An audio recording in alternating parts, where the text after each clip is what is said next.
Welcome to the Front Four Fantasy Football Podcast. I'm your host, Matt Marchese. Alongside me, as always, Jeff Azaparty. You can follow us on Twitter at MattyMar89, at J_Party, and at Front4 Fantasy. And Jeffrey, we are at the halfway point of the season. Man. We have seen... Does it not feel like much longer? Like, this season has just been insane to me. Like, it's been, I don't know, every week, like, it's been a roller coaster up and down. I can't believe it's only halfway. I know. And we have an extra week this week. I know. And that's what I was thinking. Like, I was like, oh, like trade deadlines are coming and you've got, maybe you want to make a run and this, and I'm like, it's week 10. Like, it's week 10. It feels like the season's got another 6 months in it. I mean, as football fans, we're not complaining, but it's still like, what happened to time? Every other time it flies by. Now, during football season, it's like, oh my God, this is never going to end. This is the greatest thing in the world. And football is the greatest thing in the world. So since we're at the halfway point, we're going to go through some things. First up, we're going to talk about our first half studs and duds. And there have been plenty of studs and there have been plenty of duds. I'm going to say more duds, but whatever. Yeah, let's go. Unexpected duds, like guys that we really thought were going to perform and have not at all. So I'll start off with my stud. And it's a guy that I was really high on coming into the season. And there were a lot of people that were very cautious about this guy because, he's got other competition in the backfield and watch out because the guy that they have behind him is healthy again. I'm going to go with Jonathan Taylor. And Jonathan Taylor has been everything as advertised and more. He's second in RB scoring. He's averaging 5.9 yards per carry. He's got 23 catches. He has 9 touchdowns. The Colts have absolutely unleashed this guy in the offense. It's made Carson Wentz a better quarterback. It's made the offense start to click. And every time Jonathan Taylor touches the ball, he is a threat to score. And I feel like I had Jonathan Taylor finishing in the top 5 among running backs this year. For sure. We knew he was good, right? Like, we knew he was up there, but wow, has he been great? It's true. And the fact that he's getting the work in the passing game, which we know he's really good at, it's just been, everything's come up aces for Jonathan Taylor. And he's even overcome those red zone issues that he had earlier in the year. I remember talking about that he just couldn't score in the red zone. And now all Jonathan Taylor does is score. So he's been great.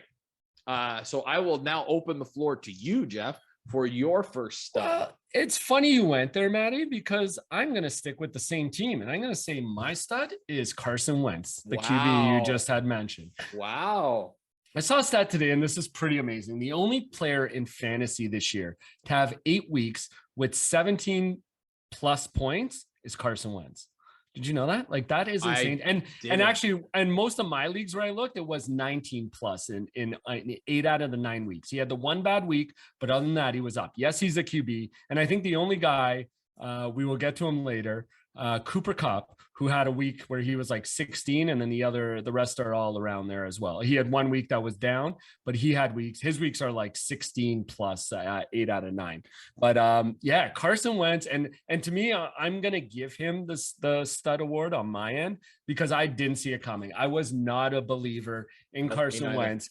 He came into the season, he was banged up, he had the ankle injury, and I was not putting any money on him and to do anything. And like I told you before we came on here, some guy in my league just dropped him and I picked him up because I'm happy to ride that wave, man. He's made me a believer. So to me, he deserves my stud award. It's just it seems to me like he's gaining momentum. Like, even the way they went up on the Jets last year, like just pumping points in, looks amazing. Like he's impressing every week and he looks to just keep getting better. I mean, he's made Michael Pittman a star, right? Like, if T.Y. Hilton could stay healthy or stay on the field, might have something there.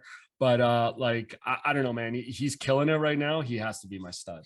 So, I'm still blown away by this. So you said the only player in fantasy that's not just a quarterback. You're talking everybody. Yeah, because even look at the quarterbacks. Wow. Like, think of them. All the quarterbacks you would expect to have weekly, like, numbers just haven't. Like we just saw Josh Allen have a bad week. Patrick Mahomes hasn't been the same. No quarterback has been, and like to me, the quarterback might be the biggest position this year where we could hit on duds. Like I almost made all like especially rookie quarterbacks could be my duds this year. Yeah. So I'm just going to continue it there. Like to me, especially in terms of duds, I'm just going to take this over now. Like the rookie quarterbacks and how everybody was so excited for this class and all the guys coming in and the trouble they've been having. Transitioning to the NFL game has been insane to me. Like, I don't know if we've ever seen that. Like, there's always been that one or two. This year, we had a whole class of guys who tried to step right into fantasy role. And for the longest time, and maybe still are, none of them are really startable in fantasy. Like, it's pretty crazy. Like, who would you say is the most startable rookie quarterback? Like, I know. Davis Mills?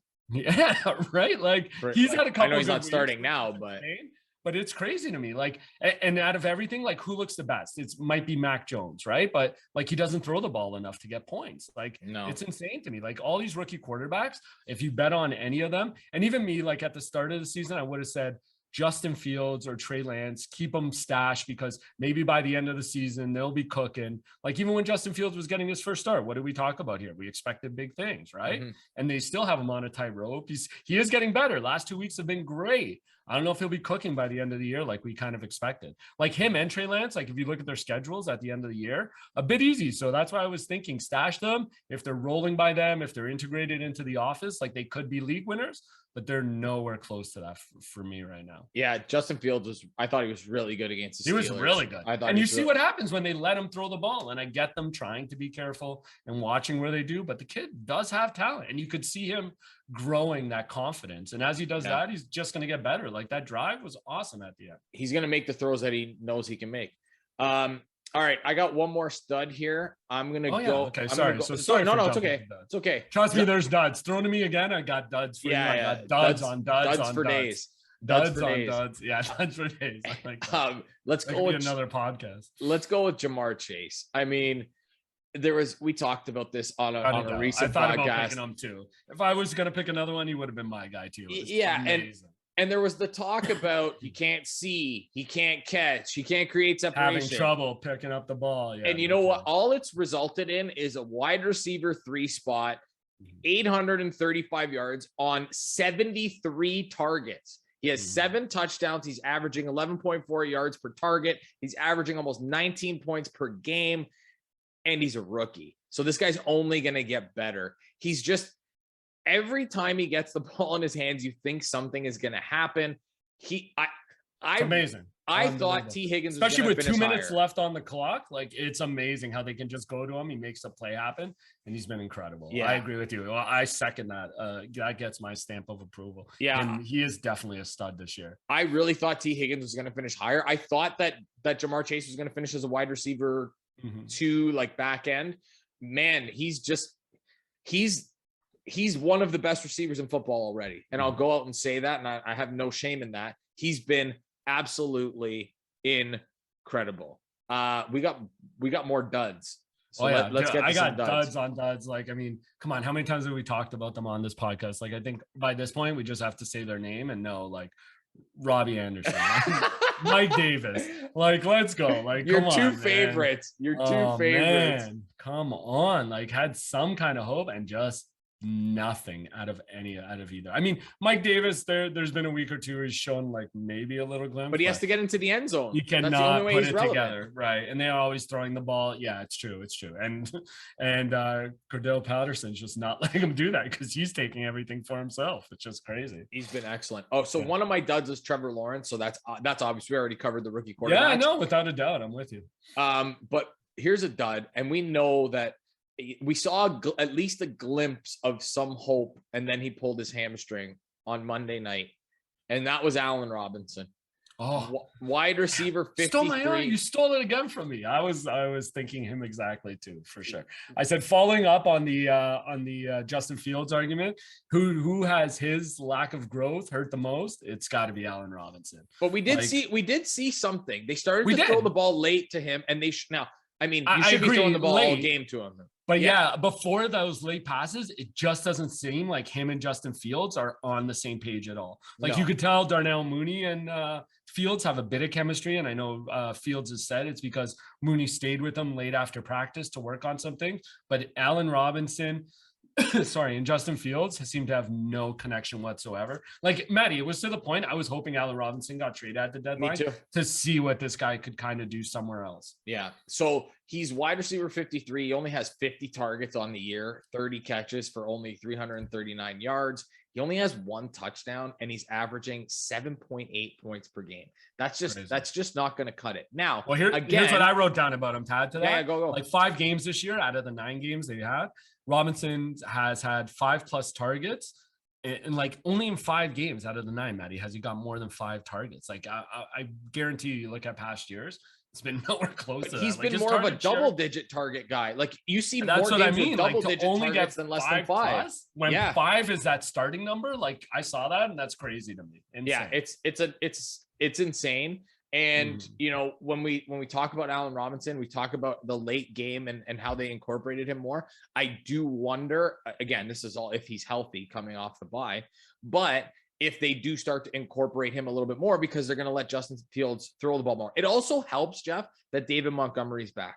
I know Khalil Herbert was very good, but teams weren't giving Khalil Herbert the same respect as they are going to David Montgomery. We know that. Right. So, by the way, can we talk? We don't need to get into great depth, but I'm shocked at how many carries they gave David Montgomery right off the hop. Me too. He had like 80% snap share, which I was stunned at. I guess, you know, to me, that just meant they were asking him how he felt. He said, okay, they got their bye. So like they just kind of pushed him a little bit. Yeah. Just see where he was going. They know they got the bye coming up. He can rest. As long as he was feeling okay, I think they kind of left it up to him. That would be my guess. Yeah.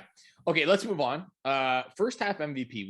We're going to spend only a few minutes here, but we do have different ones. I'll let you go first on this one. All right. Well, I already mentioned him because, like I said, I had to do some research and I had to follow this up. It's Cooper Kupp. He has been like the bona fide wide receiver #1, and I don't think anybody's going to catch him from week 1 too. From week 1, yeah, like every week. And I saw him like as maybe a middle tier guy. We thought him and Robert Woods would be around the same. Like, this guy has crushed it week in and week out. It is unbelievable to me what Cooper Kupp is doing this year. He's already over 1,000 receiving yards for this year. Like, he's got 10 touchdowns. Like, man, talk about a breakout season and the difference Matthew Stafford has made there. Like, wow. Well, and that's the key there. Matthew Stafford has just made that team. Like, I would say no disrespect to Jared Goff, but there is a little bit of disrespect to Jared Goff because Matthew Stafford is the better quarterback. We know that. He always has been, always being able to throw the ball downfield, like, helps open up some of the inner stuff. Like, you know what I mean? For sure. Or like the shorter plays. And that's the difference, I think, in Matt Stafford anyways. And Stafford's just made everybody better. I think Darrell Henderson is a good running back, but I don't think he's a great running back. But the presence of Matthew Stafford has just made that offense all around so much better. We knew once Cam Akers went down, right? They were going to rely maybe a little bit more on the passing game. I mean, I still thought, you know, the Rams, whoever was at running back, didn't matter. Would be relevant in some sense. But yeah, but like, to see these numbers Cooper Kupp's putting up are just video game numbers. Yeah, without a doubt, for sure. And he's not slowing down. Like, you know, like, yeah, it's crazy to me. It's crazy. His bad weeks are very good weeks for a lot of receivers. Without a doubt. So true. All right. So you took the wide receiver one. I'm going to take QB1. And nice. Jeff, it pains me to say this, but Tom Brady, Brady has been my first half MVP. Without a doubt. He's got 25 passing touchdowns in 8 games. He does have the 1 rushing touchdown as well. Second most passing yards behind the aforementioned Matthew Stafford. Only 5 interceptions on the second most passing attempts in the league. That offense is an absolute beast. He's making Mike Evans and Chris Godwin look even better, and even Antonio Brown when he was healthy. Even Leonard Fournette, even Giovanni Bernard some weeks. Like, you know, pick the week. It seems he picks a target, just lets him go off, and it's crazy. And even when healthy, Rob Gronkowski has had a resurgence. Now he hasn't been healthy, but first couple weeks, good. Like, what do you have? 5 touchdowns in like 4 weeks or whatever? Yeah, like, so it was insane. So I said it before the start of the season that Tom Brady was going to have his greatest season ever. You did. You didn't even let me tee you up on this. I was going to say, and somebody was telling you to go get him before the season even began. Well, watch him and pick him. So I had I actually had Kyler Murray and Jalen Hurts this offseason in our dynasty league, and I decided that I was going to move off of both of them because I'm in win now mode so that I could round out the rest of my roster, and I dealt them because I had Tom Brady. And it's worked out for me. I'm still in first place, and Tom Brady's been a monster. And Jeff, not for anything, if this guy thinks he's playing till 45, 40, who am I to say that he's not going to be good? Without a doubt. He totally looks like he could. And see, this is the difference. And I heard somebody talking about this week, like him being the pocket quarterback allows him to do that. And with the weapons around him, he can do that. Like there's no reason to think he can't do this for another couple of years. It's insane. As long as they continue to invest in the offensive line in Tampa, then there's no reason why he can't. He doesn't need to run around and make plays. That's never been his game. He gets the ball out of his hands quick and he makes precision throws. That's Tom Brady to a T. And he's been great. So who am I to say that he's not going to do it? So there's our first half MVPs, Cooper Kupp and Tom Brady. So let's look at second half. Now we're turning the page. We're turning the page to the second half. Let's go. And we're looking at second half league winners. And for me, you mentioned this guy. And we've talked about him, I wouldn't say at great length, but I remember. I'm in love with this guy. Yeah. In love. And I remember a conversation. And again, another guy at the start of the year I wasn't sold on. But like, again, it's made me a believer, man. But remember, I believe it was week 3 that we did the podcast and you asked me which of these is more likely. And Michael Pittman had a down week and then he had a boom week. And I was like, he's probably closer to the boom week just because there's nobody else in that offense. The running game eventually will pick up.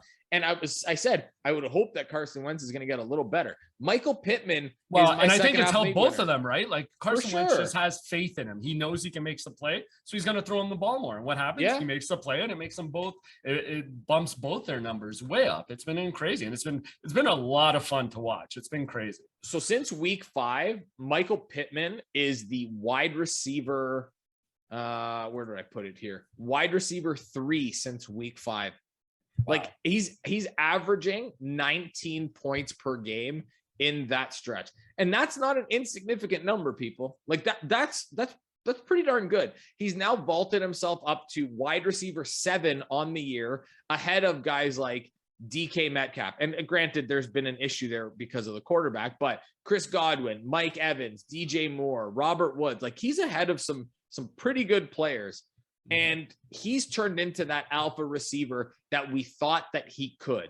If you have Michael Pittman on your roster, you probably drafted him a little bit later and you slot him into your lineup. Maybe you have a Chris Godwin in your lineup already. Maybe you have a Robert Woods. Maybe you have Cooper Kupp in your lineup and Michael Pittman's like your wide receiver 3. You are absolutely laughing right now. Michael Pittman, second half league winner. I'm not even ashamed to say it. We've talked a lot about the Colts on this show. And if you told me halfway through the year that we would talk about 3 Colts as part of our, studs and not duds, man, I would have told you that you're crazy. I would have said you're nuts. And here we are, Michael Pittman, my second half league winner. Who do you got? Without a doubt. So Maddie, I'm going to go with somebody like, and here's the thing, like guys like this, like Michael Pittman, you're right. Like probably the train's going now too fast for you to try and make it. And I'm going to go with guys you would have drafted high, but I think like you can expect a lot more for them in the second half. Okay. Like my first guy I'm going to say is one guy I know you've been super high on all years, DeAndre Swift. And I don't think we've seen as much as he can do at the moment yet. Like I think his second half is going to outweigh, as long as he can stay healthy. Like he's been the one bright spot in that. I mean, maybe Hawkins too, but like in that Lions offense, I think in the second half, they're going to rely on him even more as we go down the stretch. And I don't know, man. I think he can really win your leagues if he's in there every week. Sorry. Yeah. And he's been getting the work in the passing game. He just hasn't gotten the work in the running game. And that's where, sorry. Yeah, no, you're 100% right. And sorry to cut you off. That's what I meant to say. Like to start the year, it seemed like him and Jamal Williams were going to split the ball a lot more. And now it just seems to be, now they're coming off the bye. And I think off the bye here is where you're really going to see him get the workload and they're just going to ride him out the rest of the season. So I hope you're right. Cause I have a lot of DeAndre I know Swift you on do. my team. Sorry, I A thought like lot. maybe this will make you happy because I'm it's happy. true. I'm It's happy. true. I like The hearing other guy, that. you know who the other guy I was looking at, Maddie, and I was going to say this, although he had a down week last, like not a down, well, he did have a down week for sure, especially given the tear he was on. But the fact that Derrick Henry is out now, I was going to say AJ Brown. Like, you know, really looking at, actually, you know what? Let me split that. AJ Brown and DK Metcalf, I think are going to tear up the league in the second half. And I think either of them could make you league winners. With Russ back now, like I just think, and the schedule that I saw, like especially Seattle have down the stretch, I think DJ Metcalf could also. They were the other guys I was looking at that could really be league winners for throughout the rest of the year. Yeah, And I would again, agree. without Derrick Henry there, like on those tough games, like Tannehill's gonna have to rely on somebody. Julio Jones, who could probably still become something because he showed little flashes of it, but he's not the guy to rely on yet. Like Tannehill is going to his tight ends a bit more, but I think in the end, if the games come down to it, and as they make a run to the playoffs, like AJ Brown, they're gonna want to get that going into the playoffs. Like AJ Brown could be a stud in those last couple of weeks. Yeah, I think you're absolutely right with AJ Brown. We've seen it. We've seen the glimpses of him being that alpha receiver. He's great. There's no question about that. Another guy, just quickly, because he could end up being a really nice piece for you. And maybe this is more, we can do this in our next slot here, but Rashad Bateman has been, he's had six targets, and 8 targets the last 3 games. Sure. And I think that that's a guy that, listen, we know what the profile was coming out of college. We get it. Like he was a stud. He was drafted in the first round for a reason. And I do wonder, because Marquise, and it's partially because Marquise Brown has been so good. Marquise Brown, but shockingly. I was going to say though, but you're not surprised if Marquise Brown comes out and all of a sudden is dropping balls, having a tough game. No, like that happens every so often. As good as he's been this year, we've seen those games from him. And sometimes I don't know if he gets in his old head, but it could send him down a downward trajectory. And I think like having Rashad Bateman there is a perfect guy to step up, and he will take those targets, take those balls, and do something with them. Like he'll catch those and make plays out of them. Yeah, Marquise Brown, by the way, wide receiver 6 on the year. That's crazy. I'm stunned by that. Me too. You're right. Like, he could go up there in studs. Like I'm waiting for the down, like not off a cliff, but I'm waiting for the downward slope. I almost had him. I almost had him in my stud. So so here's the top 10. Just because we're on the conversation. Crazy. The top 10 right now is Cooper Kupp, Tyreek Hill, Jamar Chase. Deebo Samuel is wide receiver number 4. Devontae Adams. You know what, though, Maddie? I'm a little bit scared of him because the tide seems to be changing in the 49ers. Like in San Kittle's Fran back. Kittle's back. Ayuk all of a sudden 2 weeks. Like I don't know what he did, but he's out of the doghouse. Garoppolo's trusting him. They're throwing him the ball a lot more. What did he get? 8 targets last week? Like, come on. Like Jimmy Garoppolo. Jimmy Garoppolo is QB2 or QB1 the last 2 weeks. Crazy. Like, come on. I know. And they're still not playing well. Like they're not even clicking. Like the defense hasn't played well enough. They're going to have to throw the ball. It's going to be a lot of Jimmy Garoppolo. Elijah Mitchell has looked really good, but they're not really relying on him. They're not really establishing that ground game like they used to. I don't know. Still something still just doesn't feel right with San Fran. And I don't know who on that offense you can really fully trust. I think like you said, right now, you ride the hot hand, and right now it is Ayuk. I'm still going. I'm still okay. I would start all 3 guys at this without point. A doubt, and even Mitchell, sure. Mitchell, like, you know, in our work league, I was able to move Michael Carter, who had been really good, and Christian Kirk, who had been really good, because I had Elijah Mitchell. He's just, you know, coming back. I have him in another league, in another league I play in, and if he's healthy, that's the only thing. He's always questionable. This rib injury really scared me, but if he's in, he's in my lineup for sure. I got to start him without a doubt. I'm with you on that. All right, let's go to some trade targets for the second half, and this is where deadlines are upcoming. I know some maybe this week, some are next week, some are the week after, whatever. But there's some guys that you can kind of see the trend, and it's starting to go in the right direction. So I'm going to start off with one because I still think that he's undervalued, and that's Robert Woods. Robert Woods had the slow start. We all knew about the slow start. It was very well documented. And then he basically said to Sean McVay, like, you need to get me the ball, man. Like, he actually went up to him and said, you need to get me the ball. And they've done that. And since then, Robert Woods is wide receiver 4 since week 5 and averaging 18.2 points per game. He's incorporated into the offense. they needed to get him the ball more. It couldn't be Cooper Kupp for 16 targets a game. Robert Woods is too good. And the big key to Robert Woods' success right now, Jeff, he's getting into the end zone, which was a really hard thing for Robert It took Woods him to weeks to do that. When was the first time he did? It wasn't until, what was it, week 6 maybe? I think so. And if we look at it, Robert Woods has 4 touchdowns on the year. His career high is 6. That's and crazy. Robert, I had no idea. Robert Woods, Jeff, where do you think Robert Woods is right now in terms of wide receiver scoring? Oh man, if you had to take a guess. That's a great question. I'd say probably in the 20s, like later 20s. Wide receiver 12. Come on. Yeah. No way. Wow. According to That's crazy. fantasydata.com. So Robert Woods did score in week 1, but he only had 27 receiving yards. It was so he had 4 targets, then he had 9, then he had 6 and 6. But he's been consistent. He went on a stretch there, right? Like how many weeks without a touchdown? It had to be like 4 or 5. He went 2 weeks without a touchdown. He's been very sporadic, but he's getting into the end zone more. Now, that's been the key for him. And he has a rushing touchdown as well this year. So that's been a big key for Robert Woods. Is his career high is 6 receiving touchdowns. It's not a lot. And I think he's going to eclipse that. It's right there, which is crazy. And with Matt Stafford, like, you know, again, these guys think, I mean, they think they're a contender, which I'm not going to say they're not. They definitely are. They just went out and got Von Miller. They're going to be ramping up that offense. And I think Sean McVay just wants to shove it down everybody's throats. They want to score. That's exactly. They don't hold back at all and on anybody. So Stafford's going to keep throwing the ball, and the 2 biggest targets will be the guys we talked about, Cooper Kupp and Robert Woods. So yeah. All right. Who's your trade? What trade target do you have? So my first one will be Aaron Jones.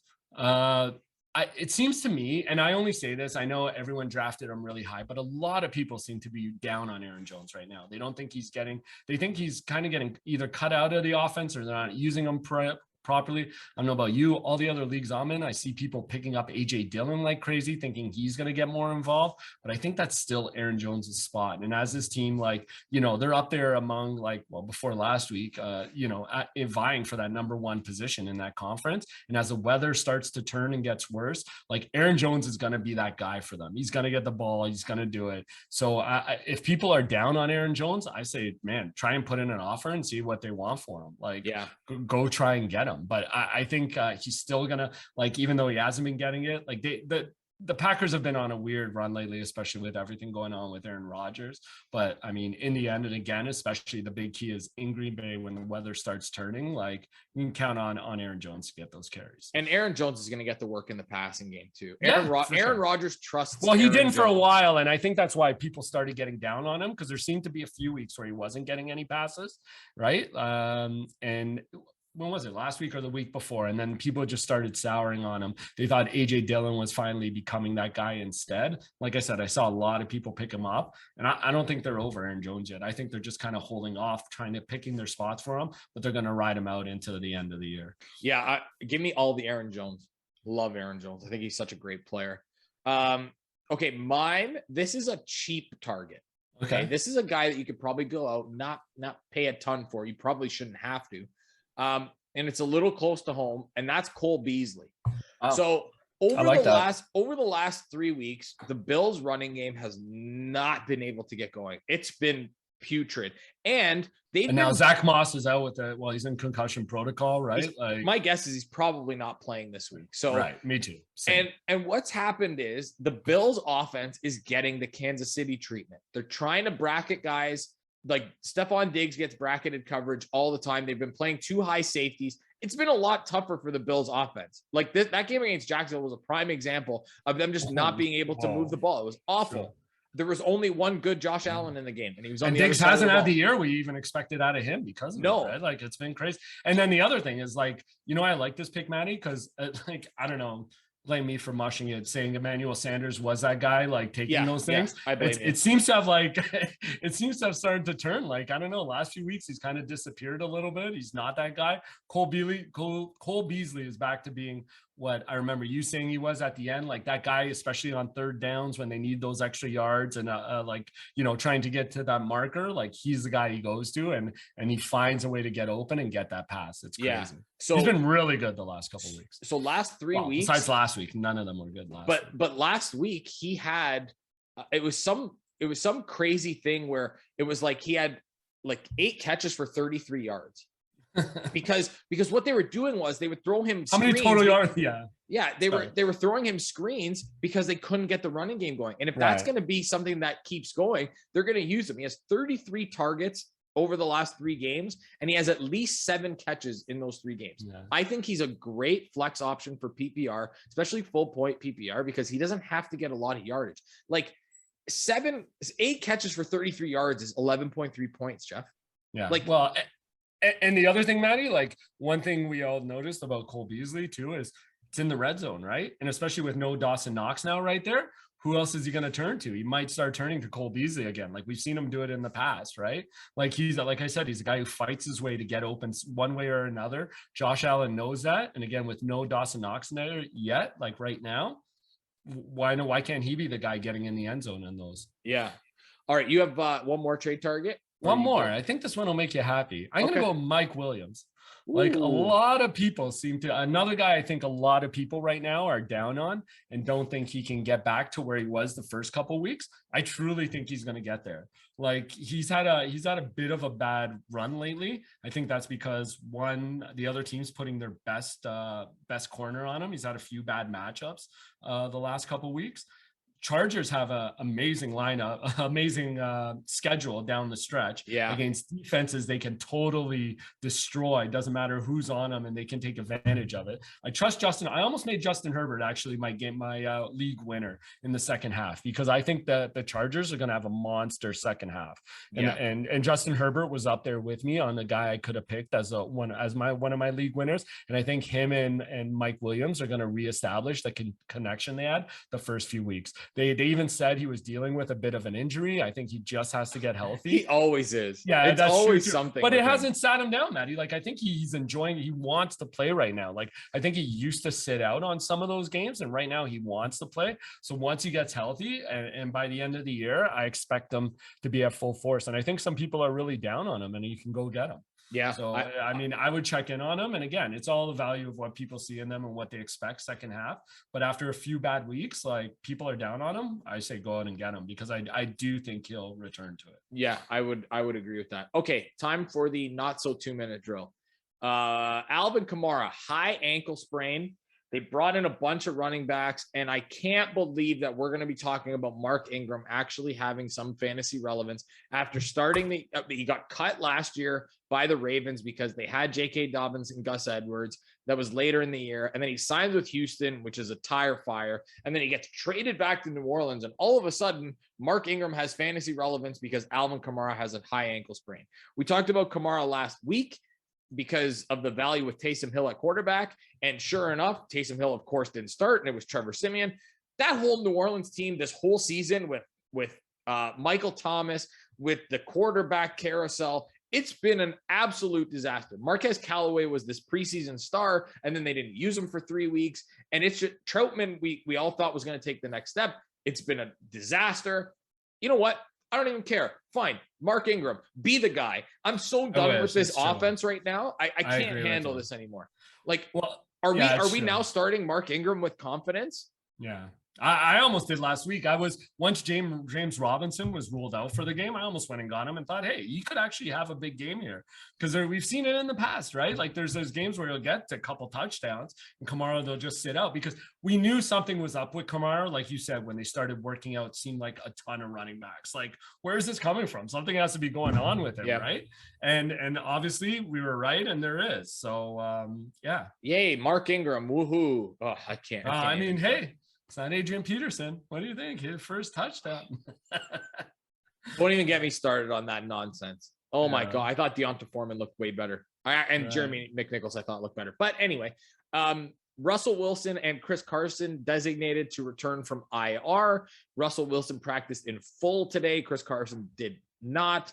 They have 3 weeks to figure out Chris Carson, whether he's going to come back or not, or else they will put him on the shelf for the rest of the year. Now, with Russell Wilson, I'm pretty sure this is wheels up for the Seattle offense, but are you starting Russell Wilson with confidence coming off an injury to his finger right away on his throwing hand? Yeah, like I mean, if you have Russell Wilson, you probably don't have a great option behind him because you invested in QB so early, but are you a little bit skeptical? Like, this is a quick turnaround, it feels like, for an injury that they thought was pretty significant. It ended up being the exact timeline, but that's an injury to his throwing hand. It's like, if it was something else, then I'd be like, okay, maybe not, but that's a big deal. Oh, it is, without a doubt. Dude, look what we saw happen to Tua this week. It was this week, wasn't it? Where Yeah, he had to sit out.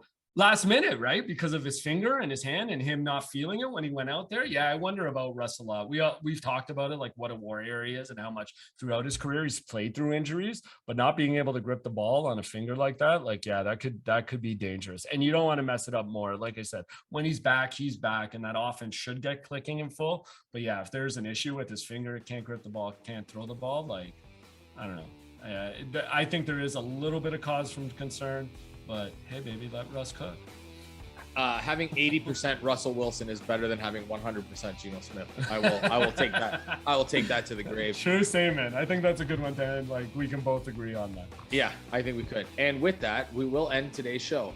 Thanks for listening to the Front Four Fantasy Football Podcast. I'm Matt Marchese. That's Jeff Azzoparty. Follow us on Twitter at MattyMar89, at J_party, at Front4 Fantasy. Check us out wherever you get your podcasts. And please subscribe, leave us a comment, subscribe to the YouTube channel, do whatever you can, because you know what? We'd love to good guys with you. At least one of us is. Yeah, and that'll be Jeff. And that'll be all for us today. Talk to you next week. Bye-bye.